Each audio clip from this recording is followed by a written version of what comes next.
Very good. liters. Number of moles of solute. ध्यान रखना इस पूरे चैप्टर में जो पंगेबाज है ना वो कौन है? सॉल्यूट। और नीचे क्या आता है? खाली वॉल्यूम ऑफ सॉल्यूशन, वो भी किसमें? In litre. ठीक है। इसका यूनिट अगर निकालना हो तो अब यूनिट बहुत आसान है। इसका यूनिट है mole per litre. Am I clear to everyone? Yes, sir. Yes sir. ठीक है। Yes, molarity sir. के बाद एक और टर्म आती है जो होती है बेस्ड, इसी बेस्ड क्वेश्चन होता है हमारा density. Density equals to formula क्या होता है? Mass upon volume. Mass upon mass volume. किसकी, डेंसिटी किसकी? मास भी सॉल्यूशन का, Density solution की और mass solute का. Very good. मास भी सॉल्यूशन का, वॉल्यूम भी सॉल्यूशन का, सब कुछ सॉल्यूशन का ही होता है इसके अंदर। ठीक है। तो अगर मान लीजिए इस क्वेश्चन में आपको ये दे दिया जाए, क्या कहते हैं, कि आपको परसेंटेज में मास दे दिया। फॉर एग्जांपल सॉल्यूट का मास किसमें दे दिया? परसेंटेज में। ये आप लोग सभी ध्यान रखेंगे, एग्जाम में आएगा ये। क्या?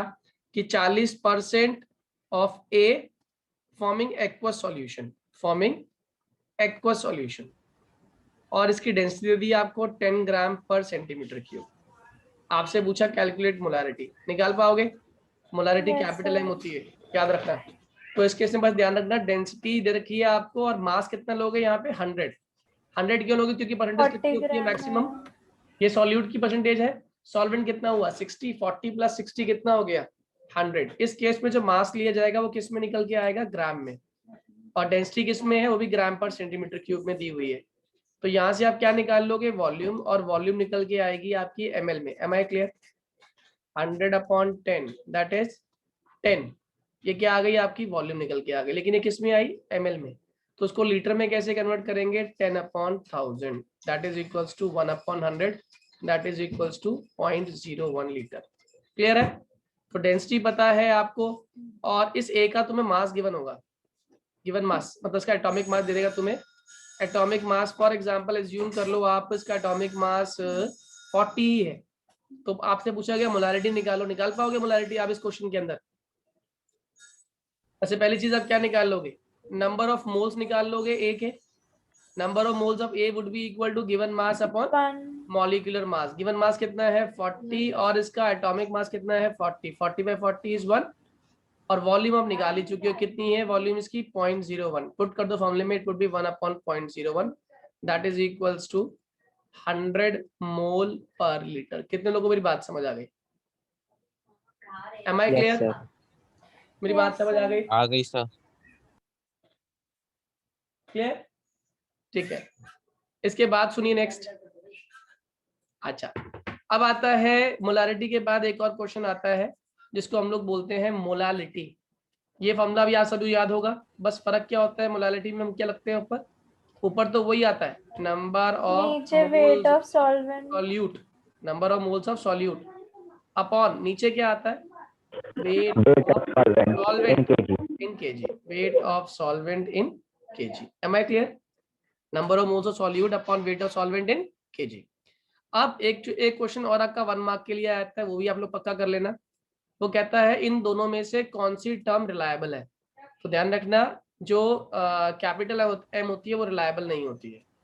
वो रिलायबल क्यों नहीं होती? क्योंकि उसमें क्या इस्तेमाल हो रहा होता है? Temperature. टेम्परेचर। और टेम्परेचर Volume. से वॉल्यूम में क्या आता है? चेंज आता है। तो इसीलिए मोलारिटी इज नॉट रिलायबल। कौन रिलायबल है? Small m is reliable. याद रखिएगा, स्मॉल एम क्या होती है? रिलायबल। ये रिलायबल क्यों है? क्योंकि इसके नीचे क्या आता है? Weight of solvent. Am I clear to you? और वेट Yes, का sir. टेम्परेचर का कोई फर्क नहीं पड़ता। इसके बाद एक टॉपिक आता है सॉल्युबिलिटी। कोई आपसे पूछे व्हाट इज सॉल्युबिलिटी, तो आसान सी डेफिनेशन है, number of moles of solute, है ना, dissolved, number of moles of solute dissolved पर लीटर ऑफ सॉल्यूशन। जो 1 लीटर सॉल्यूशन में कितने number of moles of solute dissolve हो रहे हैं, वो क्या कहलाती है? उसकी सॉल्युबिलिटी। M I clear? आया ना? Yes. सभी को समझ आ गया? आई होप हैंड रेज कर लेना समझ आ जाए तो। Yes sir. ठीक है। इसके तुरंत बाद सॉल्युबिलिटी के बाद आपसे क्वेश्चन आता है what effect does temperature plays in solubility. तो ध्यान रखना ये एक ओपन एंडेड क्वेश्चन है। हाँ, इस ये ओपन एंडेड क्यों है? क्योंकि 3 तरह की सॉल्युबिलिटी है। पहला होता है सॉलिड इन लिक्विड, दूसरी क्या होती है लिक्विड इन लिक्विड, और तीसरी क्या है गैस इन लिक्विड। ये इंपॉर्टेंट क्वेश्चन से बनते हैं इसके अंदर। सॉलिड इन लिक्विड टेम्परेचर बढ़ाने में बताओ बढ़ेगी या घटेगी? बढ़ जाएगी। Very good very good. कब तक बढ़ेगी प्रांजल? क्रिटिकल टेम्परेचर तक। नहीं, टिल सैचुरेशन। जब तक सारा अच्छा हाँ ठीक है। सैचुरेशन के बाद वो टेम्परेचर के क्या हो जाएगी इंडिपेंडेंट हो जाएगी। Am I clear? Yes sir. Liquid in Yes, liquid sir. Depend किस पे करती है? नेचर ऑफ लिक्विड पे। अगर लिक्विड मिसिबल है तो क्या होगा? थोड़े से टेम्परेचर इंक्रीज करने पे सॉल्युबिलिटी बढ़ जाएगी, हाँ या ना? Yes sir. और अगर लिक्विड इमिसिबल है तो आपको टेम्परेचर कैसा लगाना पड़ेगा? हाई। टेम्परेचर हाई लगाना पड़ेगा, तब जाके वो डिसॉल्व होगा। बताओ what about gas in liquid? ये क्वेश्चन तो एनसीईआरटी में भी है। गैस इन लिक्विड कम हो जाता है। Very good. टेम्परेचर बढ़ाओगे सॉल्युबिलिटी कम हो जाएगी। क्यों कम हो जाएगी? रीजन समझ लो। मान लो ये गैस है, ये वाटर है, और ये एक प्रोडक्ट फॉर्म कर रहा है। गैस पानी में घुल रहा है और प्रोडक्ट फॉर्म कर रहा है। ये कौन सी प्रोसेस कहलाती है? डिसोल्यूशन। कौन सी प्रोसेस है ये? डिसोल्यूशन। और डिसोल्यूशन ध्यान रखना हमेशा एक्सोथर्मिक है, तो हीट निकल रही है। प्रोडक्ट साइड पे क्या निकल रही है? हीट निकल रही है। आपने क्या किया? टेम्परेचर इंक्रीज कर दिया। अगर टेम्परेचर इंक्रीज करेंगे तो हीट का निकलना ज्यादा हो जाएगा या कम हो जाएगा? ज्यादा हो जाएगा। ज्यादा हो जाएगा। अगर टेम्परेचर का निकालने पर आप लिखेंगे टेम्परेचर इंक्रीज किया तो हीट इवॉल्व ज्यादा हो जाएगी, और जितनी हीट ज्यादा इवॉल्व होगी इक्विलिब्रियम कहाँ शिफ्ट कर जाएगा अपने आप को? इक्विलिब्रियम अपने आप को बैकवर्ड कर लेगा। मेरी बात समझ आ रही है? इक्विलिब्रियम कहाँ शिफ्ट कर रहा है? बैकवर्ड डायरेक्शन में। लेकिन अगर इक्विलिब्रियम बैकवर्ड डायरेक्शन जा रहा है इसका मतलब रिएक्शन कहाँ जा रही है? बैकवर्ड डायरेक्शन में। हमारा सॉल्युबिलिटी कब कहलाती? सॉल्युबिलिटी तब जब कहलाती फॉरवर्ड जब में गैस जाती है। वाटर से कंबाइन करने के बाद प्रोडक्ट फॉर्म कर रहा होता, लेकिन रिएक्शन तो कहाँ जा रही है? बैकवर्ड डायरेक्शन में ली चैटलेट के हिसाब से। तो टेम्परेचर बढ़ाने पे आपने क्या ऑब्जर्व किया? सॉल्युबिलिटी क्या हो रही है? जल्दी बोलिए। कम हो रही है। टेम्परेचर बढ़ाने पे Decrease. सॉल्युबिलिटी घट रही है। कितने लोगों को पूरी स्टोरी समझ आ गई? आ गई। Yes, sir. समझ आ गया? ली चैटलियर प्रिंसिपल के हिसाब से इक्विलिब्रियम कहाँ चला जाएगा? बैकवर्ड डायरेक्शन में।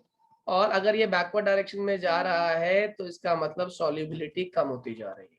Am I clear to everyone? Clear to all? अब आगे सुन लीजिए अगर ये समझ आ गई कहानी को। अब टेम्परेचर और इसके बाद नेक्स्ट टॉपिक आता है, ये भी आप लोगों को आता है। फॉर्मूला लिख रहा हूँ, तुरंत समझ आ जाएगा आपको। P is equal to KHI। बताओ जल्दी किसका फॉर्मूला है और कौन सा फॉर्मूला है? Henry's law. Henry's law. Henry's law. Henry's law में P क्या होता है? प्रेशर। प्रेशर। Pressure.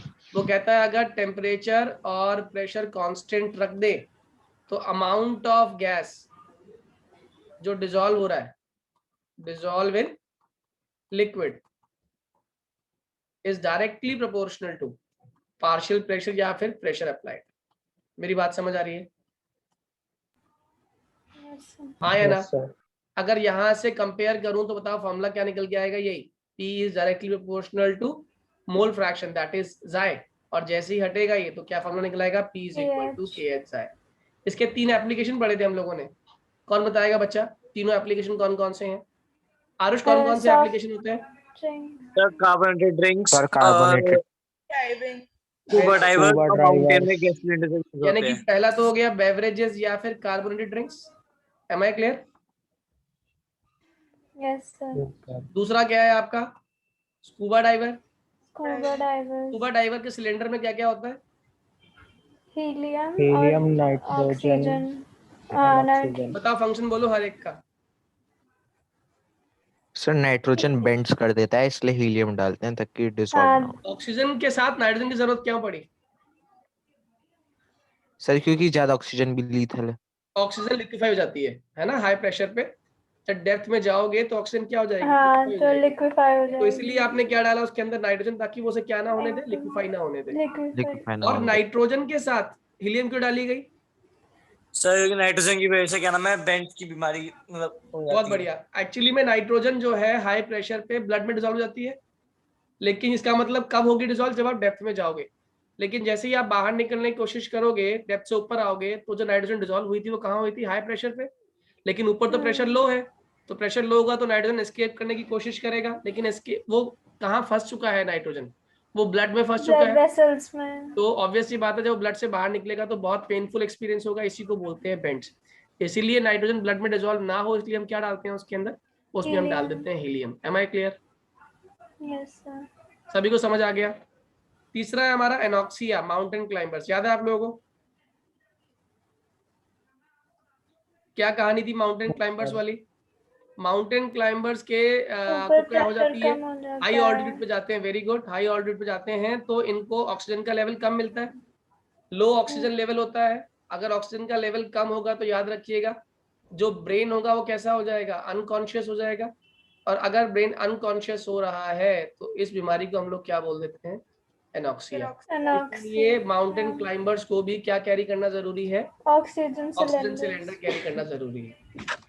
इसके बाद आता है एक और आपका फॉर्मूला जो आप लोग जानते हैं, राउट्स लॉ। राउट्स लॉ कुछ नहीं है, बेसिकली जो आपने Dalton's law of partial pressure पढ़ा है वही राउट्स लॉ है। एक्सप्लेन करता हूं, ध्यान दीजिएगा सभी लोग। मान लीजिए आपके पास एक कंटेनर है जिसमें ए गैस है, एक कंटेनर जिसमें बी गैस है। अब ए में सिर्फ और सिर्फ नंबर ऑफ पार्टिकल्स ए के हैं और बी में सिर्फ और सिर्फ नंबर ऑफ पार्टिकल्स बी के हैं। तो ऑब्वियस सी बात है, अगर इस कंटेनर का टोटल प्रेशर निकालूं तो total pressure is simply equal to pure pressure of A into number of moles of A. Am I clear? Yes sir. और अगर मैं इसका बात Yes. करूं तो P total is equal to ये हो जाएगा हमारा P not B into N of B. अब क्या किया आपने? उठा के इन दोनों कंटेनर को एक बड़े कंटेनर में डाल दिया। अब इसमें ए भी है और इसमें बी भी है, इसमें एन ए भी है, इसमें एन बी भी है, इसमें पी नॉट ए भी है, इसमें पी नॉट बी भी है। लेकिन अब इस कंटेनर का पी टोटल निकालूं तो बेसिक सी बात है, वो ना तो सिर्फ ए से होगा ना सिर्फ बी से होगा। दैट वुड बी दोनों का simply equal to sum of partial pressure of A plus sum of partial pressure of B. And what is partial pressure of A? ये निकालना सीख लो आप लोग। Partial pressure of A is P naught A into number of moles of A with respect to total number of moles. Am I clear? Yes sir. और PB क्या हो जाएगा? P not B into NB upon Na plus NB. Now tell me what is Na upon Na plus NB? Xi A। Very good. Sir मेरी बात हो। हाँ जी बोलिए। Sir वही ठीक है। ये Xi आ गया और ये क्या आ गया हमारा? Xi B, right? अब इस इक्वेशन के अंदर 5 अननोन वेरिएबल्स दिख रहे हैं आपको। जनरली क्वेश्चन में आपको 3 पता होंगे, चौथा निकालना होगा। तो हम क्या कर सकते हैं? 5 को 4 में कन्वर्ट कैसे कर सकते हैं? Xi A plus Xi B is equal to 1, तो Xi A की value 1 minus Xi B put कर दो या Xi B की value 1 minus Xi A put कर दो। Am I clear? Yes yes sir. अच्छा, अब एक बात बताइए, इसके अंदर दोनों कंपोनेंट्स प्रेशर एक्सर्ट कर रहे थे। तो अगर एक सॉल्यूशन है, उस सॉल्यूशन में सॉल्यूट और सॉल्वेंट दोनों ही कैसे हैं? वॉलेटाइल। वॉलेटाइल तो क्या कंडीशन बनने वाली है? ये वाली। Am I clear to you? आया ना? Yes, sir. और अगर मान लो सॉल्यूशन के अंदर सिर्फ और सिर्फ सॉल्यूट नॉन वॉलेटाइल है, सॉल्यूट क्या है? नॉन वॉलेटाइल, और सॉल्वेंट क्या है?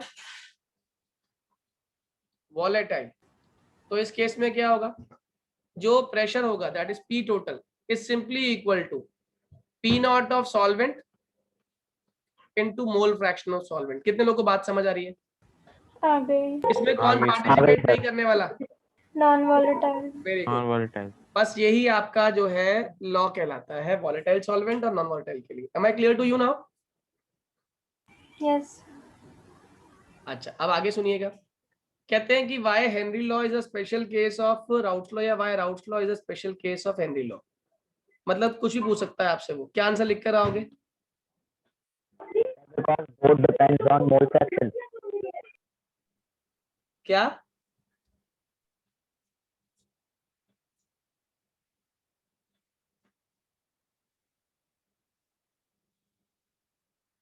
सर हेनरी लॉ के केस में सॉल्यूट ज्यादा ही वॉलेटाइल हो गया, इसलिए सर सॉल्वेंट के वो दिखते हैं।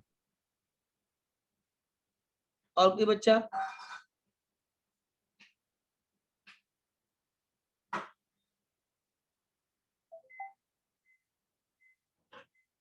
कोई बताएगा या नहीं? Sir, because both depends on mole fraction. देखो किसी एक पर्टिकुलर टेम्परेचर पे ना आप सभी जानते हो कि लिक्विड वेपराइज करता है नहीं करता? हाँ या ना? यस तो राउट्स लॉ ने कहा था जो वेपर प्रेशर एक्सर्ट हो रहा है किसी भी लिक्विड के ऊपर, उसके अंदर वो सिर्फ और सिर्फ किसके ऊपर बेस्ड है? वॉलेटाइल कंपोनेंट के ऊपर, हाँ या ना? तो अगर मैं पी की बात Yes. करूं, मान लो पी ए की बात करूं, तो बेसिकली ये क्या हो गया? पी नॉट ए इंटू जाई ए। Am I clear? हाँ या ना? Yes, Yes. sir. और जब हम बात कर रहे हैं गैस इन लिक्विड की, जो किसने दिया था नाम, किसने दिया था लॉ? Henry law. तो गैस इन लिक्विड के हिसाब से ऑब्वियस ही बात है, इसमें भी कौन उड़ेगा, एस्केप कौन करेगा? जो प्रेशर एक्सर्ट करने वाला Liquid. है, जिसको हम लोग नाम दे रहे हैं फ्लूइड। फ्लूइड बात कर रहे हैं ना हम लोग, बात समझ आ रही है? गैस इन फ्लूइड में एक सेगमेंट क्या रहेगा? वॉलेटाइल होगा। क्लियर? तो इसमें जो गैस की बात की जाती है, गैस इसमें एस्केप करता है। गैस क्या करता है इसके अंदर? एस्केप करता है। तो गैस इस फ्लूइड के अंदर एस्केपिंग नेचर को एक्सप्लेन करता है, हेनरी लॉ एक्सप्लेन करता है, P is equal to K H जाए से, राइट? Yes. आया ना? तो इससे एक ही चीज समझ आती है कि अगर मैं दोनों इक्वेशन को कंपेयर करूं, तो कंपेयर करने पे क्या दिखाई देता है आपको कि दोनों इक्वेशंस में जहां पर आपका P नॉट A है, वहां पर क्या आ गया? बेसिकली KH आ गया। जी ये देखो P is equal to KH जाए हेनरी में है, और P is equal to P not A जाए A आपका राउट्स लॉ के अंदर है। तो राउट्स लॉ बेसिकली देखा जाए तो अगर हम ये कह दें कि अगर कंपोनेंट सिर्फ और सिर्फ एक ही कंपोनेंट है, जैसे इसकी बात कर रहे हैं, एक ही कंपोनेंट बात कर रहा है, यहाँ पर भी दो में से एक कंपोनेंट बात कर रहा है, तो ये लॉ कुछ कुछ सेम ही हो गया, क्योंकि इसमें भी सिर्फ और सिर्फ P नॉट और KH का ही फर्क है। और देखा जाए तो ये जो प्रेशर एक्सर्ट कर रहा है एक लिक्विड, ये स्पेसिफिक ही होगा, है ना? जो प्रेशर एक्सर्ट कर रहा है वो स्पेसिफिक होगा या नहीं होगा? ऐसे ही KH की वैल्यू भी किसी भी गैस के रिस्पेक्ट में क्या होती है? स्पेसिफिक होती है। तो उसने कहा अगर इस पूरी सॉल्यूशन के अंदर एक ही कंपोनेंट जो कि वॉलेटाइल कंपोनेंट है, तो वॉलेटाइल कंपोनेंट आपका जो ये फॉर्मूला दे रहा है P is equal to P naught S I A, वही चीज आपका हेनरी लॉ भी कह रहा है P इज इक्वल टू के एच है, जिसमें सिर्फ और सिर्फ एक कंपोनेंट एस्केप कर रहा है जो प्रेशर एक्सर्ट कर रहा है। जैसे कि जो यहाँ वाले केस में गैस है, गैस प्रेशर एक्सर्ट करेगा, यहाँ वाले केस में वॉलेटाइल कंपोनेंट एक्सर्ट करेगा। Am I clear to you? Yes, sir.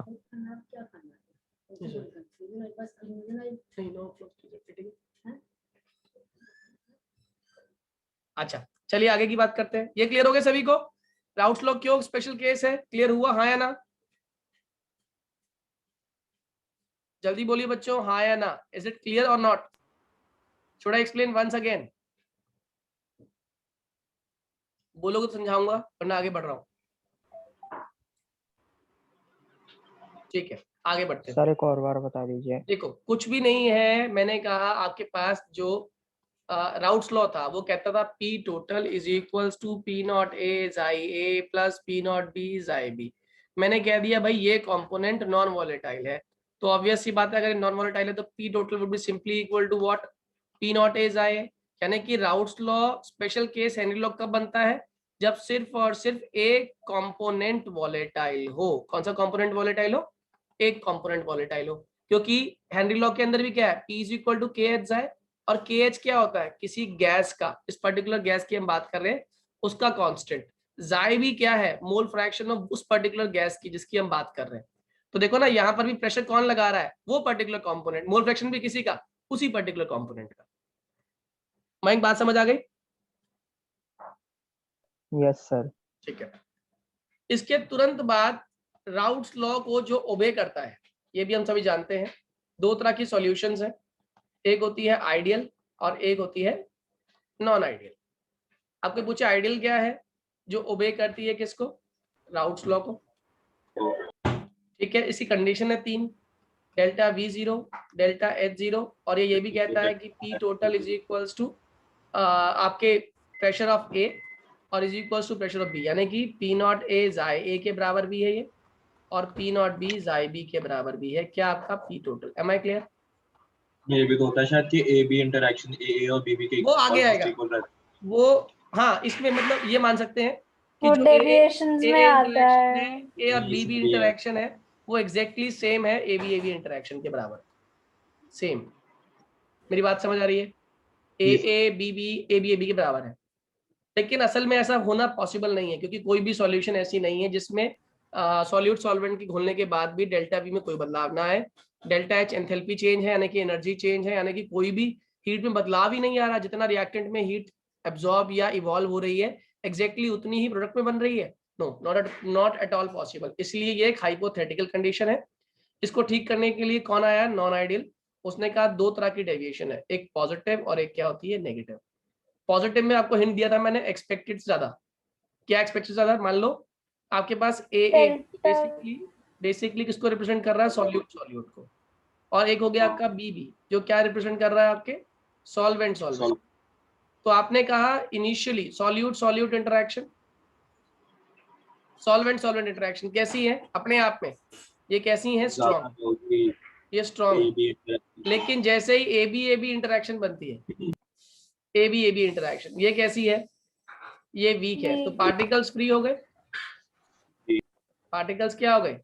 Free हो गए। और अगर पार्टिकल्स फ्री हो गए तो याद रखिएगा प्रेशर क्या लगने वाला है? Pressure would be more. Pressure कैसा हो जाएगा? It would be more. Am I clear? Yes negative की बात सुन लो, उल्टा ए बी, ये कैसे है? इनिशियली वीक, लेकिन जैसे ही ए बी इंटरेक्शन बनती है, ये कैसी बनती है? स्ट्रॉन्ग। तो इससे क्या होता है? प्रेशर जो आता है would be less than expected. Am I clear? हाँ या ना? ये क्लियर है बच्चों? जल्दी बोलिए। जी सर। ठीक है। अब इसके बाद आपसे पूछ लेता है एक और टॉपिक जिसको हम लोग बोलते हैं एजियोट्रॉप। याद है आप लोग को एजियोट्रॉप क्या होते हैं? Yes, sir. Yes constant boiling mixtures जिनकी कॉम्पोजिशन सेम होती है। किस किस में? वेपर फेज में एंड इन लिक्विड फेज। यानी जो प्रेशर एक्सर्ट हो रहा है वेपर फेज में और लिक्विड फेज में, कैसा है वो सेम है। तो ऐसे मिक्सचर को क्या बोलते हैं हम लोग? Azeotropic mixtures. ठीक, ये जनरली दो तरह के होते हैं, maximum boiling azeotropes minimum boiling azeotropes और minimum boiling azeotrope. Minimum boiling azeotropes. इसकी हिंट याद रख लेना। मैक्सिमम बॉइलिंग किसको चाहिए होती है? इसके बॉन्ड स्ट्रॉन्ग होते हैं। और बॉन्ड स्ट्रॉन्ग किसके होते हैं? नेगेटिव। हाँ या ना? जी सर। किसको कम से कम बॉइलिंग चाहिए? इसके बॉन्ड वीक होते हैं। किसके बॉन्ड वीक होते हैं? Positive. Positive deviation. Am I clear? जी सर। हाँ या ना? भाई साहब तो देखा जाए तो ठीक है। इसके तुरंत बाद आता है आपका कॉलिगेटिव प्रॉपर्टी। ये बहुत आसान है। कॉलिगेटिव प्रॉपर्टी सिर्फ और सिर्फ डिपेंड किस पे करती है? Number of moles of solute पे। ठीक है, जिसमें पहली प्रॉपर्टी जो हम पढ़ते हैं ये सभी को आनी चाहिए, relative lowering of vapour pressure. अगर आपको इसका फॉर्मूला याद है ना, मतलब कंसेप्ट याद है इसका, हिंदी में समझ लो चाहे तो, कि यहाँ पे रिलेटिव मतलब होता है with respect to initial, lowering मतलब होता है कमी, किसी कमी हो रही है वेपर प्रेशर की। क्या मतलब? आपके पास एक लिक्विड था, सॉल्वेंट, प्योर सॉल्वेंट था, और इस प्योर सॉल्वेंट के पास जो प्रेशर था वो मान लीजिए कितना था? P not. ठीक है, अब मैंने इसी के अंदर क्या डाल दिया? मैंने इसके अंदर नमक डाल दिया। देखो पहली बात तो क्या हो रहा था कि पहले जो लिक्विड के पार्टिकल्स थे वो एस्केप कर रहे थे आसानी से, लेकिन जैसे ही नमक डाला तो नमक डालने के बाद जो लिक्विड के जो पार्टिकल्स थे नमक के, वो कहां पर इकट्ठे हो गए? कुछ कुछ आपके सरफेस पे इकट्ठे हो गए। हाँ है ना? अगर वो सरफेस पे इकट्ठे हो गए तो क्या नहीं जाने देंगे?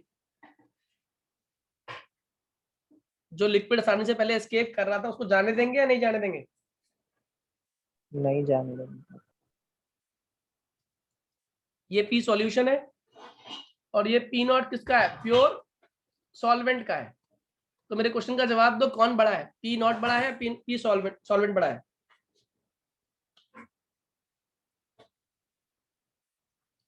Sir P not. P not.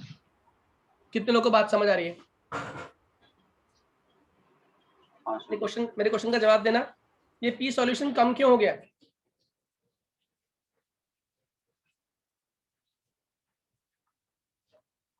आया ना? सॉल्यूट ने क्या किया कुशाग्र यहाँ पे? सर उसे क्या नाम है, रोक के रखा है ऊपर ना निकलने से, इसलिए। सरफेस कवर कर ली, है ना? हाँ हाँ। अब मुझे निकालना क्या है, lowering. Now you tell me what is lowering. Maths के हिसाब से लोअरिंग क्या होती है, कमी। Yes sir. और कमी कैसे निकालते हैं, बड़े में छोटे को माइनस कर देते हैं, ठीक है। और मुझे एक और चीज निकालनी है, रिलेटिव लोअरिंग।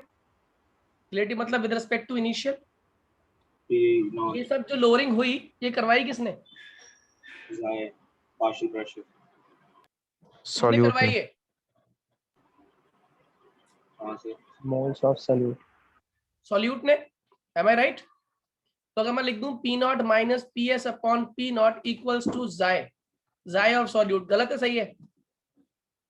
सही है। सही है सर। सही ये तो है। फॉर्मूला आपका रिलेटिव लोअरिंग विद प्रेशर का। Am I clear? Second law जिसको हम लोग बोलते हैं elevation in boiling point. Elevation का मतलब क्या होता है, बढ़ना। इंक्रीमेंट, है ना? आपके पास पानी था और पानी के पार्टिकल्स एस्केप कर रहे थे। एस्केप करने के बाद ये प्रेशर एक्सर्ट कर रहे थे, और किसके इक्वल प्रेशर एक्सर्ट कर रहे थे, एटमॉस्फेयर के बराबर। जब ये प्रेशर एटमॉस्फेयर के बराबर आ जाता है तो हम लोग कहते हैं क्या गेन कर लिया इसने, बॉइलिंग पॉइंट। जिस पर्टिकुलर टेम्परेचर पे लिक्विड की सरफेस के पार्टिकल्स एटमॉस्फेरिक प्रेशर के बराबर प्रेशर एक्सर्ट करते हैं उसे हम लोग क्या बोल देते हैं, boiling point. Am I clear? Yes. Yes sir. मैंने क्या किया, मैंने इसी के अंदर नमक डाल दिया।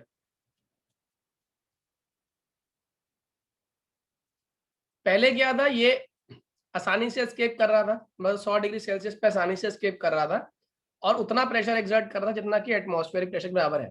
लेकिन इस केस में नमक आ गया तो ऑब्वियस सी बात है, जो पार्टिकल नमक के नीचे रह गए वो तो एस्केप नहीं कर पा रहे, उनको वहां से निकालने के लिए मुझे क्या देनी पड़ेगी, हीट देनी पड़ेगी, राइट? तो अगर मान लो ये 100 डिग्री पे उबल Yes. रहा था पहले, यानी इतना प्रेशर एक्सर्ट करता है एटमॉस्फेरिक प्रेशर के बराबर, तो इस केस में एटमॉस्फेरिक प्रेशर के बराबर प्रेशर एक्सर्ट करने के लिए मुझे ज्यादा हीट देनी पड़ेगी। एम आई क्लियर और नॉट? जल्दी बोलो। Yes sir. तो ये Yes, जो sir. टेम्परेचर है ये किसका है, पहली बात तो ये सॉल्यूशन का है, और ये किसका है, प्योर लिक्विड का है। तो ये हो गया हमारा सॉल्यूशन का। Which one is greater, now tell me which one is greater. Sir ने सॉल्यूशन का। सॉल्यूशन। टीबी बड़ा है टी नॉट बी से, राइट? तो अगर टीबी बड़ा है टी नॉट बी से तो Yes, हमें sir. निकालना क्या है, एलिवेशन। एलिवेशन मैथ का मतलब होता है चेंज, बदलाव। बदलाव कैसे निकालते हो, सर बड़े में से छोटे को माइनस कर दे, पहले वाले में से बाद वाले। T minus T not B that is equal to what, delta TB. Am I clear? Delta TB. Am I clear? बताओ ये Yes, डेल्टा sir. टीबी किसकी वजह से आया, कहीं ना कहीं ये जो आया ये number of moles of solute की वजह से आया। सॉल्यूशन में से प्योर ही तो माइनस कर रहा है। Yes sir. Yes yes, number of moles solute की वजह से आया। लेकिन अब नोटिस करना, टेम्परेचर है तो क्या चीज नहीं ले सकते आप, वॉल्यूम नहीं ले सकते। बताओ क्यों? क्योंकि वो कॉन्स्टेंटली चेंज होएगी टेम्परेचर के साथ। बहुत बढ़िया। क्या लेना चाहिए हमें प्रांजल? वेट न वेट हाँ मोल, हाँ सही बोला। तो ये क्या बन गया अगर देखा जाए तो, मोलालिटी। बहुत बढ़िया। Delta T B proportional to m हो गया, और जैसे ही आप यहाँ से प्रोपोर्शनलिटी हटाते हो एक KBM. कांस्टेंट आता है, इसको हम लोग बोलते हैं KB into M. This is known as molar elevation constant. Am I clear? Yes sir. Yes sir. Yes sir. और इसको डिफाइन भी हम लोग कर सकते हैं। इसी की जस्ट मिलती है एक और प्रॉपर्टी है, जिसको हम लोग बोलते हैं डिप्रेशन इन फ्रीजिंग पॉइंट। ये भी कहानी आप लोग को समझ आई गई होगी। जैसे इसका एग्जांपल मैंने लिया था आइसक्रीम वाला, याद है? आपकी जो पानी है ये जम रहा था, आइस बन रहा था, ये कितने टेम्परेचर पे? 0 डिग्री सेल्सियस पे, ठीक। और इसी मैंने अब क्या डाल दिया? नमक डाल दिया। अब नमक तो आप जानते भी, एक और भी कारण है, नमक एज एन एंटी फ्रीज काम करता है, क्योंकि ये पानी का जमने का रेट जो है उसको लोअर डाउन कर देता है, ये लोअर कर देता है फ्रीजिंग पॉइंट को, ठीक है। तो आप मुझे बताओ इस वाली सॉल्यूशन का फ्रीजिंग पॉइंट कितना हो गया? नेगेटिव हो गया लगभग। अगर ये 0 पे जम रही है तो ये जो सॉल्यूशन है ये नेगेटिव चला गया टेम्परेचर इसका, हाँ या ना? Yes sir. तो अगर इसका फ्रीजिंग पॉइंट नेगेटिव हो गया 0 डिग्री सेल्सियस से, तो अगर मैं यहाँ पे डेल्टा TF निकालूं तो बड़ा कौन है? T initial. पहले वाला। T0F बड़ा है इन कंपैरिजन टू TF के, तो क्या हो जाएगा हमारा T0F minus TF। Am I clear? Yes. और ये जो डेल्टा TF है ये भी किसकी वजह से आया? कहीं ना कहीं सॉल्यूट की वजह से। मोलालिटी। तो number of moles of solute upon नीचे टेम्परेचर आ गया फिर से, तो क्या नहीं लेंगे? वॉल्यूम नहीं लेंगे, क्या ले लेंगे आप? Weight of solvent in kg। Am I clear?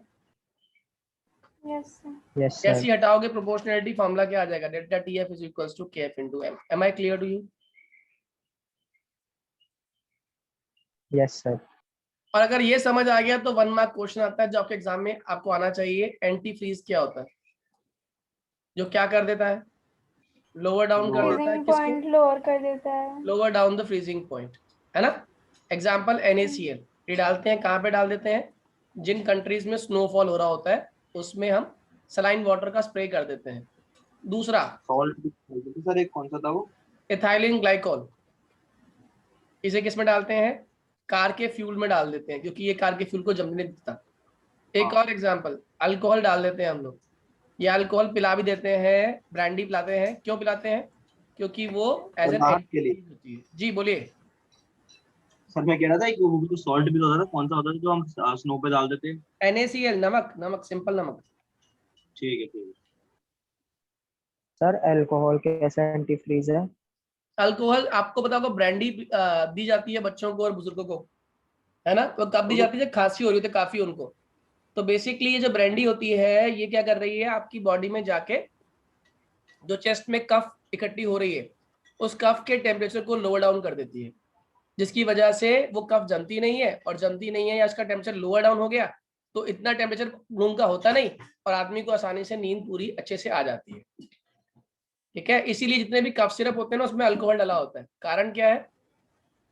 वो हमारे कफ के जमने के टेम्परेचर को लोअर डाउन कर देता है, इसीलिए आसानी से जो है आदमी को नींद आ जाती है। आपने नोटिस किया होगा जो छोटे बच्चे होते हैं, इन्फेंट्स होते हैं, उनके लिए उनको जब चेस्ट कंजेशन होता है, चेस्ट कंजेशन, तो उनके लिए एक वो आता है नेसल स्प्रे आता है, ठीक है ना। उस नेसल स्प्रे को आप पढ़ोगे ना तो आप खुद हैरान हो जाओगे। क्या है बेसिकली वो?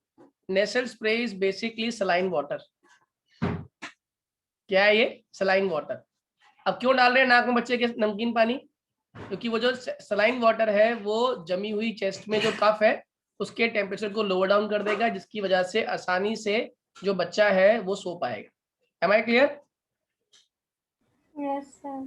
Yes, sir. अब इसमें खाली बस एक कॉलिगेटिव प्रॉपर्टी रह गई है, ऑस्मोसिस, ऑस्मोटिक प्रेशर, वो कराऊंगा और न्यूमेरिकल्स कराऊंगा नेक्स्ट क्लास में आप लोगों की, ठीक है। इतना पढ़कर रखिएगा आप लोग सभी अच्छे से।